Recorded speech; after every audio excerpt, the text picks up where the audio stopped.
Then Friday, it's Vince. Oh, geez. Vaughn on Good morning, America.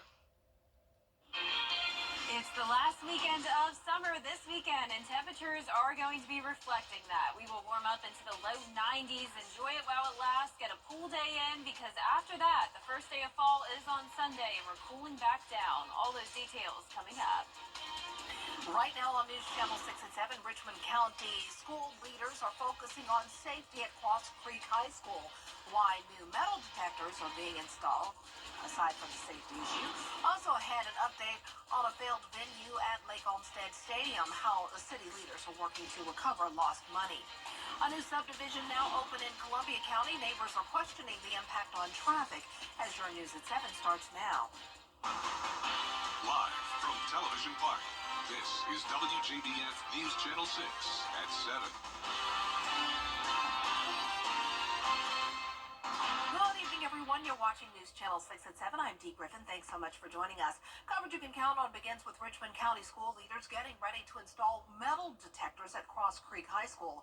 This comes after several incidents on campus this year and the recent deadly school shooting in Widener, Georgia. Here's Graham Lee with more. This is not a new concept in education. It is one that we have investigated and invested a lot in over the past year and a half. We've had training for our staff. We rolled it out during summer school. We had an opportunity to get some of the kinks out. But we're preparing to implement a weapons detection system here at Cross Creek beginning very soon. That's what Deputy Superintendent Horace Dunson told parents at a school safety meeting on Monday night. Principal Dr. LaQuanda Carpenter encouraging parents to check backpacks for weapons that could be brought on campus and reminding them that they have the right to search. And if we find such an item, again, you will be disciplined according to our code of conduct, and you will be turned over to law enforcement as well. Such items are not allowed on our school campuses. School Board Chair Charlie Walker says even though it's a new method for school safety, it's worth experimenting to see if it works. Metal detectors are not new.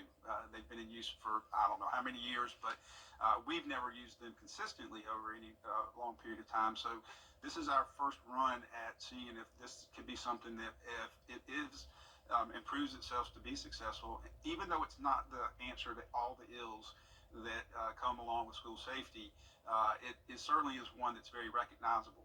And though it's recognizable, he says the best search for weapons starts in the home. I don't think a 14-year-old child is just randomly going to bring a gun to school without having access to it somehow, and that happens outside the school. So we're trying to message to the parents that we really need your help. That's a big component. Let's stop the problem before it becomes a problem. Richmond County School Systems will have will release all of the details about the program by the end of the week, and the plan is to install the metal detectors by October 1st. Well, in South Carolina, authorities are cracking down on school threats. According to the State Law Enforcement Division, 21 students have been charged with making recent school threats. More than 60 threats have targeted schools across 23 South Carolina counties since September 4th. If none of us are contributing to the safety, then we're not doing our job. Rather than repost or share things, you need to let law enforcement and school personnel know so the appropriate folks are dealing with things. The South Carolina Law Enforcement Division says 21 juveniles have been charged in connection to those threats. Well, time now for a first look at our weather, and Chief Meteorologist Jenna Petracci joins us now for a look at tonight and into tomorrow. Well, it's looking pretty good out there, Dee, at the moment. We did have some light showers come through this morning. Most of your afternoon was dry, but we have had some very isolated heavy downpours in places like Edgefield down to Barnwell County, and even around the border of Burke and Jenkins County, seeing just a little bit of rain. Here's a closer look at Edgefield. Outside of town, we have some of that spotty light rain into Aiken County and Barnwell as well, outside of Williston and Elko, and just outside of Aiken around New Ellenton, we have a brief heavy shower.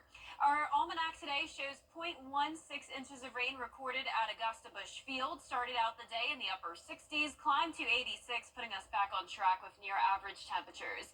You can see that the rain came down here at the Amentum Center in Aiken. The roads are pretty wet, and it's very cloudy on our Terry Lambert Hyundai Skyview cam. Temperatures in the upper 70s to low 80s. 80 in Thompson and Evans, 79 in Augusta, 80 in Bamberg, Aiken only at 78 degrees, 82 in Millen, Wrightsville 84, and 80 in Waynesboro. The winds are pretty light today, only up to around 5 miles per hour, 7 though in Augusta. The rain today is from this low pressure system. We'll take any rain we could get. We are in the first and second phase of drought in the CSRA. I know a lot of us want the rain, but overall those chances are very, very little over the next 10 days. So that low pressure at least brought us a little bit of rain today. Tomorrow morning starting out dry with some patchy fog, temperatures in the mid to upper 60s. We'll have just a slight chance of a stray shower for your Thursday and Friday, and then abundant sunshine to look forward to this weekend. Stay with us for the full forecast coming up. Back to you, Dee. All right, thanks so much. We'll see you then. Georgia's Lieutenant Governor Burt Jones is speaking out about his key priorities for next year's legislative session. Here's Archie in the area who say they can't believe nothing has been done with the property so far. A ribbon cutting for a new 99-unit subdivision in Grovetown today. Hannah Latier has more on how it's expected to impact growth in that part of Columbia County. Community leaders and stakeholders gathering at the Ferguson Farms subdivision on Old Roselia Road to celebrate the new development, which they say is much needed. The houses are single family with 5 different floor plans. Prices range from the 290s to mid 300s. More than a dozen have been built and 4 have been sold so far. Our goal is to build a quality home at a price that everyone can afford, and that's increasingly getting more difficult as people can see all across the country. So adding housing, adding inventory, keeping construction going keeps housing prices down or a little more affordable. Russell Lahadney with the Columbia County Chamber of Commerce says the development is needed with the amount of people moving to Columbia County. In order to keep up with that, we obviously have to have a place where they can go. Fort Eisenhower is a perfect example of we're seeing a lot of folks come into our community from and for Fort Eisenhower. He thinks the subdivision will fill up fast. I'd rather have the growing pains as opposed to the pains of having, homes vacant sitting because we can't support the growth and they're going somewhere else. The jobs are going somewhere else. We have to provide the things that go with it, and that's transportation, our roads, our houses, the utilities, all the things that we need. We have to maintain that and continue to expand that. Some neighbors worry the city's infrastructure won't be able to handle the growth, but Lahadney says that'll be addressed. And I think as the years go by, we'll see the roads kind of widen or to support the traffic and things like that. But this is a necessity for our region. And those overseeing the project are hoping for all of the homes to be built in the next 2.5 years. In Grovetown, Hannah Latier, WJBF News Channel 6. Coming up, rapper Sean Diddy Combs is back in court today. We'll have the latest when coverage you can count on continues. Hey there, George. Mostly dry days ahead for us with high temperatures back to around average. We are going to heat up though this weekend, seeing some low 90s. Fall arrives on Sunday with a cool down, and we're also tracking the tropics. I'll have all those details coming up. The world prepared for glory. With 5.9% APR for 84 months on Sierra heavy-duty Denali models. That's over $5,300 in average monthly savings. TV's #1 entertainment talk show is doing big numbers. Over 1,500 costumes. More than 100 stumps. You are wrong, I hear that at home all the time. 300 plus stars a year. Thank you so much for the warm welcome. And 15 Emmys. It's actually 16. Humbly. Respectfully. It's a new season of Live with Kelly and Mark. Weekday mornings at 9 on News Channel 6. Now, your most accurate forecast with WJBF Live Viper 6. Welcome back and good Wednesday evening to you. You may have run into a shower or two, but overall most of the CSRA is nice and dry. We did have more widespread rain earlier this morning, all very, very light, and now it's just these pop-up isolated showers we're seeing on Live Viper 6. So you can see here in Edgefield County, some isolated showers outside of downtown, also into Aiken County, all around Aiken, around New Allenton as well. Williston, Elko, and Barnwell also getting some rain. In Burke County and into Jefferson County, seeing those spotty showers. Also the northern part of Jenkins County, some light rain around Sardis. This is our Terry Lambert Hyundai Skyview Cam. Very cloudy view, dry at the moment in downtown Waynesboro. You can see the roads do look damp though. And then check out the rain coming down in the distance. Really cool view here. So that's looking on the south side of Burke County. 79 degrees, so pretty cooler today along with the cloud cover. Northwest wind coming in at 7 miles per hour. Upper 70s through low 80s, cooler towards the north, but even a cool spot down in Sylvania at 75, 79 in Allendale, but low 80s next door in Wrightsville and Swainsboro. Low pressure is still hanging around the two-state. That's the reason for the spotty showers and the clouds today. Rain chances are very low, though, for our Thursday. Starting out the morning dry with patchy fog, temperatures down to 66 at 6 a.m. and then climbing to the mid-80s in the afternoon. We have had below average temperatures for the past few weeks now. It's already been feeling like fall, but the first official day of fall is just 4 days away. Low temperatures will actually be right around average for the next 7 days, 64 to 66 degrees, making for some pretty nice football Friday night weather. The game this Friday is Silver Bluff versus Lincoln County for Game Night Live in Lincolnton, starting out in the low 80s with plenty of sunshine. Really a great night for some football and a great weekend to spend some time at the pool if you can. Arts in the Heart is going to be great as well. Abundant sunshine, no chance of rain. It is going to be feeling pretty hot though compared to how the temperatures have been lately. 90 on Saturday, 91 on Sunday. Perfect timing though for that last weekend of summer, and it's very normal to have low 90s this time of the year. On average, our last 90-degree day of the season is on September 26th.